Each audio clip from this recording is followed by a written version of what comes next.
السلام علیکم ورحمت الله دوستانو ستاسو ورور احسان الله سراج د یوې نوې ویډیو سره راغلی یم. ملګرو زیاتو کسانو زما څخه غوښتنه وکړه چې ته دغه د واتساپ د ګروپ هکېدو طریقه راوښیه. نو ملګرو ما نه غوښتله چې دا ویډیو جوړه کړم، خو ډېرو ملګرو ما ته بیا داسې وویل چې داسې غلط ګروپان وي چې په هغه کې ډېر داسې د اسلام د چوکاټه وتلي شیان پکښې راپورته کېږي. نو موږ هغه ګروپان چې دي نیسو. نو ملګرو زه تاسو ته دا ویډیو جوړوم، هیله ده چې سمه ګټه ترې واخلئ. داسې نه چې تاسو اسلامي ګروپان یا د مجاهدینو یا د رقم د علما کرام ګروپان ونیسئ. نو هغه مسؤلیت ستاسو خپل دی، ما ته مسؤلیت نه درېږي. نو ځکه تاسو ته زه دا ګروپ ویډیو چې زه جوړوم د ګروپ د نیولو په دې خطر باندې چې تاسو غلط ګروپان چې دي هغه هیک کړئ او ونیسئ او بیا یې خراب کړئ. نو دوستانو راځو ویډیو شروع کوو.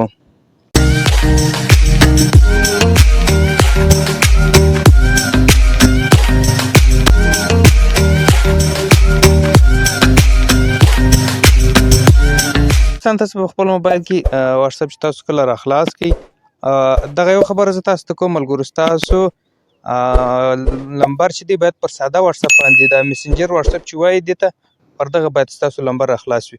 نو راځه ملګرو دغه یو ګروپ دی، د دې مخ ماته خلاص چې زه اډمن هم یم نه، خو زه اصلي اډمن د ګروپ څخه نه شم لرې کولی.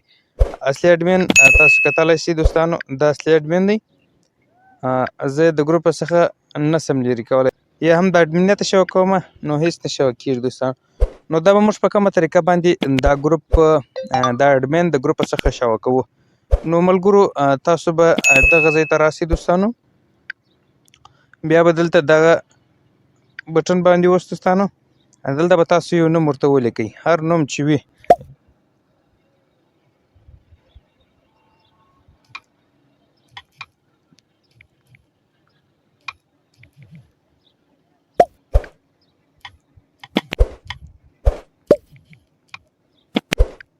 دغه رقم تاسو وویل دوستانو چې نوم مو کله نوشته کړي، نو بیا دغه بټن تاسو ووست، بیا دلته اوکې باندې اوس دوستانو کتلی شئ چې دغه ګروپ جوړ شو.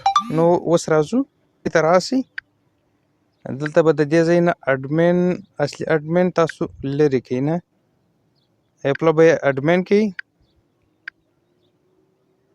چې کله اډمن شو بیا به یې د ګروپ څخه وباسئ. دا پای ریمو تاسو چې کله د دې ځای نه وایستئ، نو اوس تاسو راسئ هغه ګروپ ته، کتلی شئ ګر سړی د دې ګروپ نه هغه لرې سو. نو ډېرې زبردسته طریقه وه دوستانو، هیله ده چې تاسو سمه استفاده ځینې واخلئ، داسې نه چې تاسو خلکو ته ضرر ورسوئ. زه بیا هم وایم چې خلکو ته باید ضرر ونه رسوئ، ځکه مسؤلیت بیا تاسو ته درېږي. نو مطلب مې دا دی دوستانو، سمه ګټه ترې واخلئ. د خدای په امان.